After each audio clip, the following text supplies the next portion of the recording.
Aceh sejak dahulu telah dikenal sebagai daerah yang kental dengan pengaruh Islam. Tidak hanya budaya dan kehidupan masyarakat yang dibalut dalam bingkai syariat Islam, Aceh sejak dulu juga dikenal sebagai tempat yang melahirkan ulama-ulama besar berpengaruh, terutama dalam bidang pendidikan.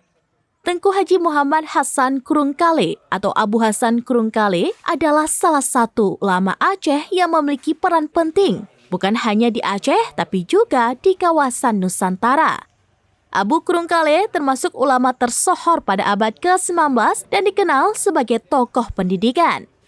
Abu Hasan Kurungkale lahir pada 13 Rajab 1303 Hijriah atau bertepatan dengan 17 April 1886 Masehi di Desa Menasah Ketumbu, Sanggau, Kabupaten Pidi. Beliau tutup usia pada 14 Zulhijjah 1392 Hijriah atau bertepatan dengan 19 Januari 1973 Masehi dan dimakamkan di Kampung Sim, Kecamatan Darussalam, Aceh Besar. Saat ini, lokasi makam Abu Kurungkale berada dalam kompleks Dayah Darul Ihsan yang merupakan dayah lanjutan dari dayah yang didirikan oleh Abu Hasan Kurungkale pada masa sebelum kemerdekaan Indonesia. Pada akhir Mei 2024, tim serambinews.com berziarah ke makam Abu Kurungkale.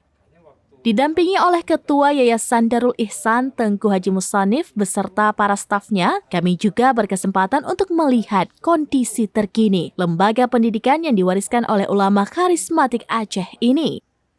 Assalamualaikum warahmatullahi wabarakatuh. Halo Syadaralun semuanya. Saat ini saya sedang berada di Komplek Dayah Darul Ihsan yang berada di Kampung Sim, Kecamatan Darussalam, Aceh Besar.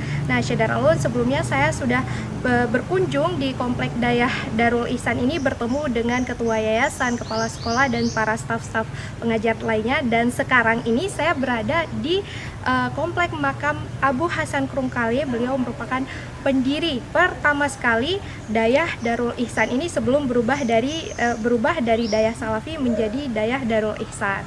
Nah, Syadarulun penasaran bagaimana komplek makam Abu Hasan Kurungkale, sang pelopor pendidikan ini? Ikuti saya di Local Experience. Lokasi makam Abu Kurungkale terletak dalam sebuah bangunan yang berlokasi di Asrama Putri Dayah Darul Ihsan, tepatnya sisi kiri dari gerbang utama. Makam Abu Kurungkale yang bersanding dengan sang istri terlihat cukup sederhana namun terawat. Selain itu, hanya berjarak sekitar 3 meter dari makam Abu Kurungkale terdapat sebuah balai bermaterialkan kayu. Balai inilah yang menjadi saksi bisu bagaimana ketulusan Abu Kurungkale dalam mengajarkan murid-muridnya.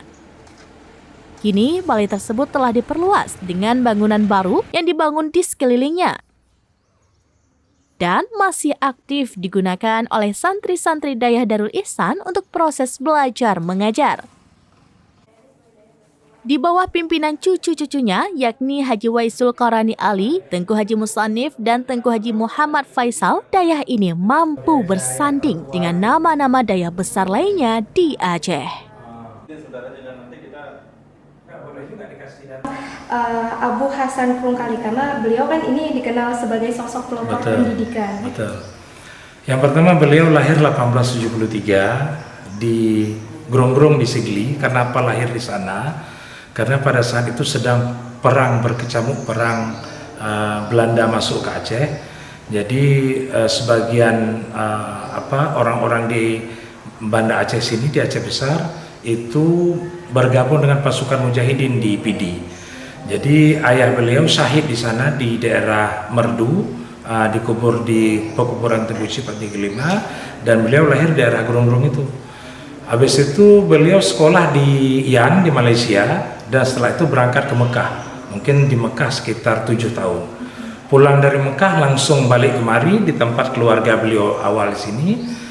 Beliau membeli tanah di sini sedikit untuk mendirikan pesantren.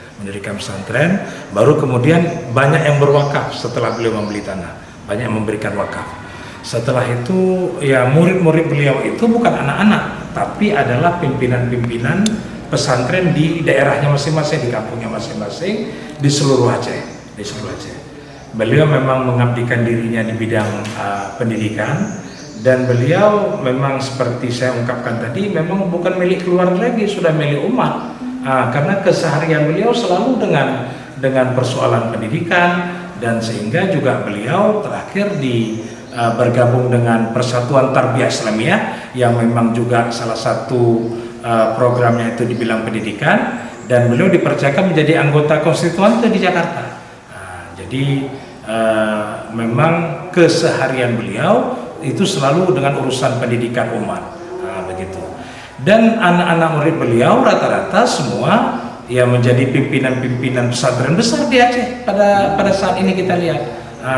Ya kan, salah satunya juga di pesantren Agung Dawali di Aceh Selatan dan banyak pesantren lainnya. 1973. 1973, jadi hampir ya 100 tahun lah ya umur beliau ya.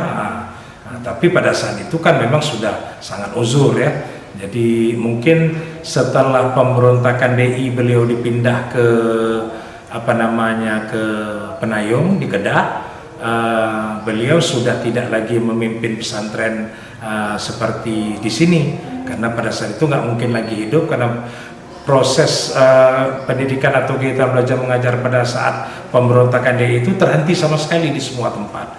Jadi beliau hanya mengajarkan ngaji ke murid-murid beliau di Kedah di Banda Aceh. Menteri Agama, Imam masih istiqomah sekarang. Mereka dia datang kemari.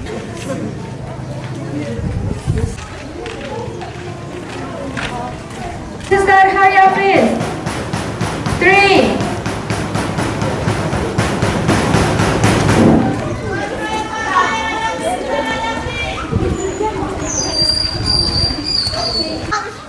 Cepat, alay jangan alay.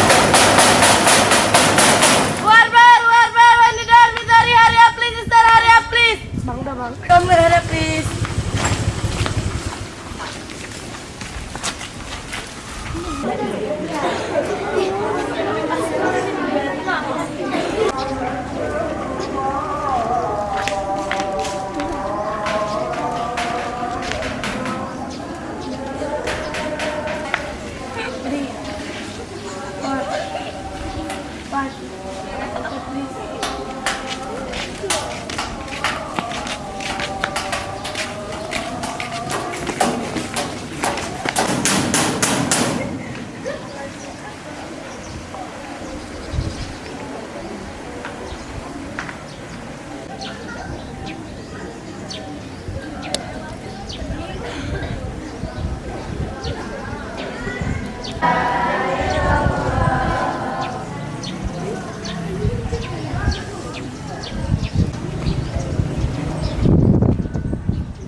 وإلهكم إله واحد إلا بإذنه يعلم ما بين أيديهم وما خلفهم حفظهما وهو العلي الله. أعوذ بالله من الشيطان الرجيم. إياك نعبد وإياك نستعين المغضوب عليهم الله وسلم على النبي سيدنا آله وصحبه. Wakil Menteri Agama. Gini, nggak tahu hari itu. Ini air asin di sini. Kalau flashback sama tadi berkarat. Iya. Jadi pas kan berkarat kan itu kunci dia. Itulah payah dobrak. Makanya agak susah kalau minum ya. Nanti agak masin. Tapi enggak, ini udah yang di dalam udah kita pakai airpad sekarang. Jadi yang misalnya untuknya Tetro Abaza ini kan apa? Kan. Tetro Abaza. Ini no. Download Tribun X sekarang. Menghadirkan lokal menjadi Indonesia.